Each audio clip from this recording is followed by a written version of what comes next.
Bonjour, Citoyen TV, la chaîne de l'Afrique digne et de sa diaspora, vous présente les brèves. Au sommaire, Côte d'Ivoire, comité central du FPI, RDC, le président Kabila visite une mine, France, santé, et pour finir, Russie avec l'interview du président Vladimir Poutine.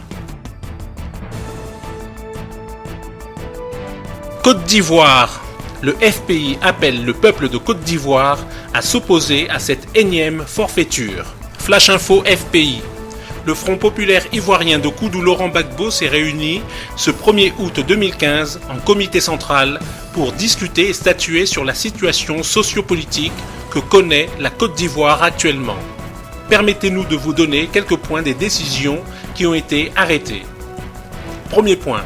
Le FPI exige le respect de la Constitution et déclare Alassane Dramane Ouattara inéligible et s'oppose à sa candidature à l'élection présidentielle de Côte d'Ivoire. Deuxième point, le parti demande à tous les militants de s'opposer à cette candidature par tous les moyens légaux. Troisième point, les mots d'ordre seront incessamment lancés. Le FPI appelle le peuple de Côte d'Ivoire à s'opposer à cette énième forfaiture. Tout de suite, RDC, le président Kabila visite une mine. Le chef de l'État, Joseph Kabila, a visité jeudi la mine à ciel ouvert de Kafunda et le nouveau concentrateur de la Gécamine à Kambove. L'augmentation de la production et la création d'emplois, c'est le gros du message que le chef de l'État a lancé aux responsables des entreprises minières de Likasi dans le Haut-Katanga et à Kolwezi dans le Lualaba. Le chef de l'État était accompagné du ministre des Mines, Martin Kabweloulou. Juste après l'inauguration du pont Lualaba, le président de la République a consacré son temps à la visite des entreprises minières de Kolwezi dans le Lualaba et de Likasi dans le Haut-Katanga. Parmi les entreprises visitées, il y a KCC, Sikomin, Denkefungurume Mining. À Kambove, cité minière située près de Likasi, il s'est rendu à la mine à ciel ouvert de Kafundua et au niveau du concentrateur de la Gécamine dénommé HMS. C'est l'outil qui a permis à la Générale des carrières et des mines d'augmenter sa production, soit 1100 à 1700 tonnes entre janvier et juillet de l'année en cours. Dans chaque site minière, Joseph Kabila a invité les responsables à l'augmentation de la production et à la création de l'emploi. Lubumbashi, Jojo Muyumba, Radio Télé 50. Tout de suite, France, santé. Bien évidemment, quand on sait que l'agence de santé en France est sponsorisée à 83% par les laboratoires et que les 3/4 des experts qui y siègent sont achetés, alors évidemment, ils sont achetés. On ne peut pas dire qu'ils sont achetés comme ça, mais il y a des colloques qui sont dans des endroits extraordinaires. Il y a des dons qui sont faits à leur laboratoire pour qu'ils puissent s'acheter du matériel. Il y en a même qui disent, moi je reçois rien des labos, mais qui ont une société de loi 1901 qui reçoit de l'argent des labos.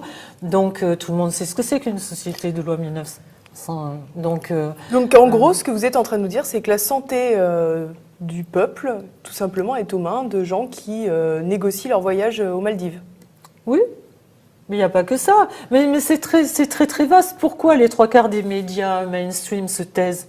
Parce que beaucoup de journalistes, par exemple, font des piges pour les labos. C'est-à-dire quand les labos sortent un nouveau médicament, ils vont faire pondre un papier avec toutes les données qu'ils veulent que les gens reçoivent, ils vont faire pondre ça par un journaliste et ils le font signer par un grand ponte parce que quand un grand ponte signe et dit au bas d'un document que ce médicament est bon, ça incite tous les médecins prescripteurs à prescrire ce médicament.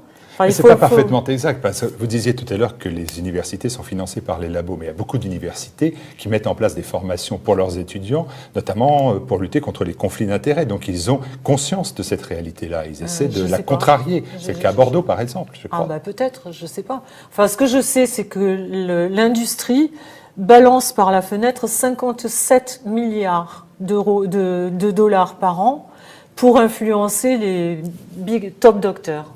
Donc je ne pense pas que ce soit des humanistes au point de balancer 57 milliards de dollars par la fenêtre si ça leur servait à rien. Bon alors là, au final, on parle d'arrangements entre personnes plus ou moins bien placées, etc. Mais au final, tout à l'heure, vous avez parlé des lobbies. Mais le lobby, finalement, ça existe vraiment ou c'est un peu un mythe, un peu comme le complotisme Allez à Bruxelles, enfin, je veux dire, vous allez dans les couloirs du Parlement européen, il y a 3 fois plus de lobbyistes que de députés.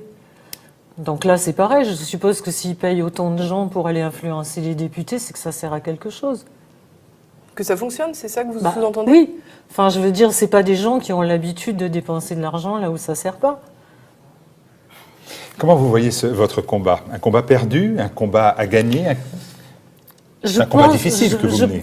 Je pense que je dis notre combat, je vais expliquer pourquoi. Je pense que le combat, il faut le mener et je pense que le complot, il existe. Alors bien sûr, on a beaucoup galvaudé le mot complot et surtout, je pense que c'est une des dernières défenses de ces gens-là, de dire, dès qu'on dit quelque chose qui ne va pas dans leur sens, oups, on est des complotistes et des conspirationnistes. Mais en fait, je vois quand...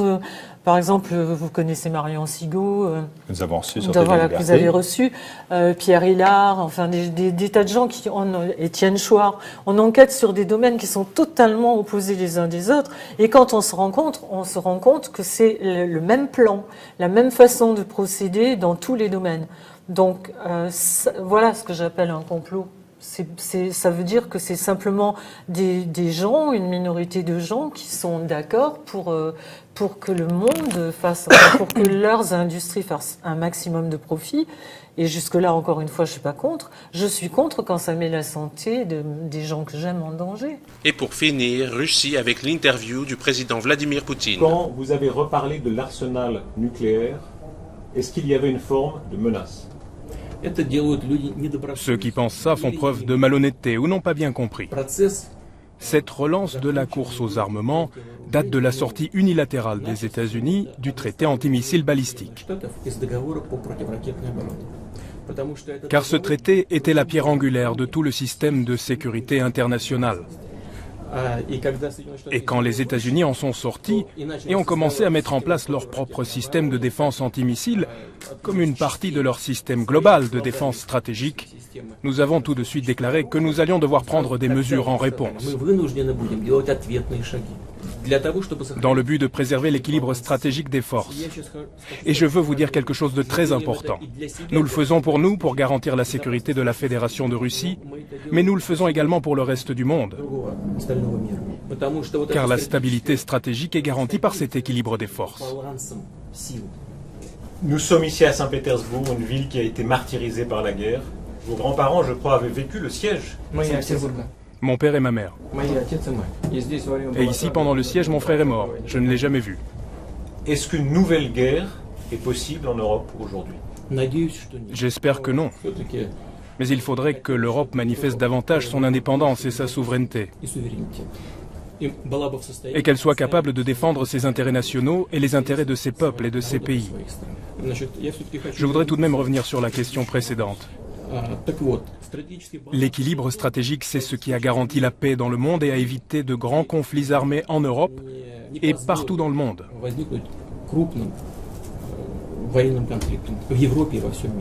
Vous avez dit, vous aimeriez que l'Europe soit plus indépendante.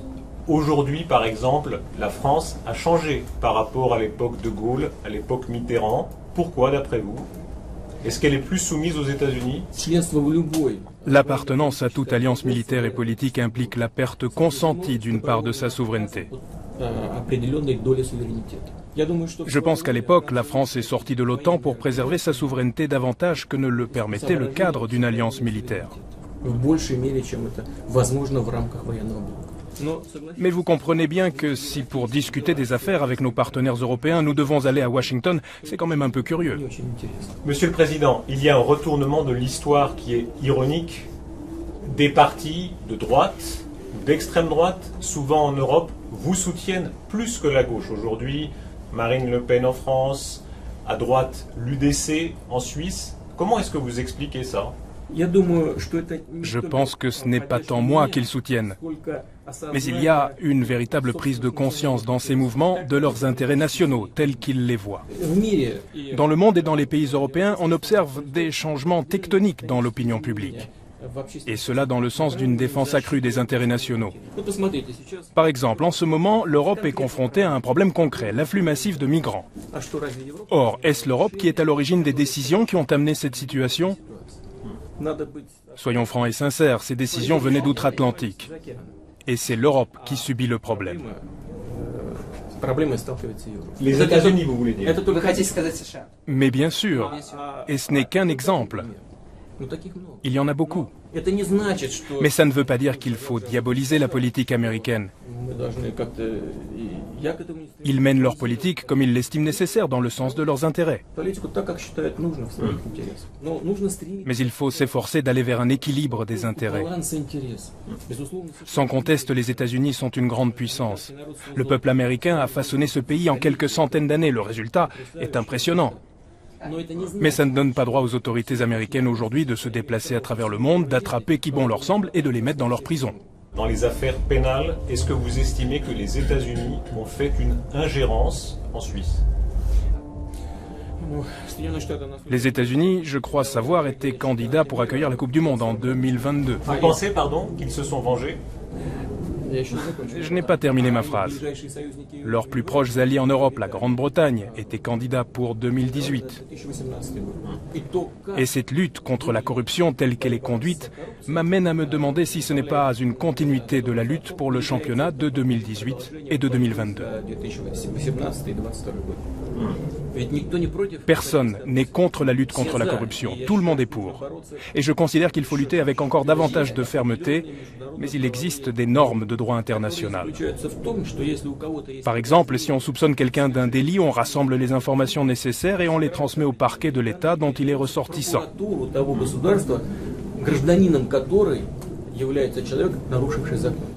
Mais en aucun cas, un pays, grand ou petit, ne peut se déplacer dans le monde et attraper qui bon lui semble et le ramener dans ses prisons. Pour moi, c'est inacceptable. Vous êtes un ami de Sepp Blatter, vous l'avez soutenu.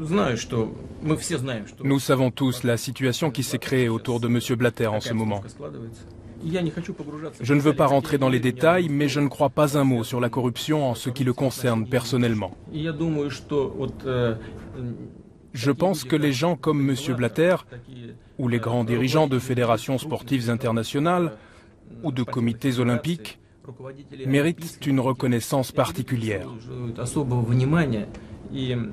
Si des gens méritent le prix Nobel, ce sont ces gens-là. En Europe, certains vous apprécient, d'autres ont peur de vous. Vous voyez les portraits qu'on fait de vous parfois comme un nouveau Staline, comme un homme au regard froid, qui a une volonté impérialiste. Il y a ceux qui disent, après tant d'années de pouvoir, Monsieur Poutine est devenu fou. Et vous, au terme de notre interview, je vous parais fou? En tout cas, vous souriez, contrairement aux préjugés. Cela fait partie de ma vie, de mon combat politique depuis de nombreuses années. J'essaie de ne pas trop y faire attention. Je fais tout simplement ce que je considère nécessaire pour les intérêts de mon pays et de mon peuple. La Russie n'a aucun intérêt à chercher la confrontation avec les autres pays, mais nous sommes parfois contraints de défendre nos intérêts et nous allons bien sûr le faire. Mais en empruntant la voie non pas de la confrontation, surtout pas armée, mais la voie du compromis et des solutions acceptables par tous.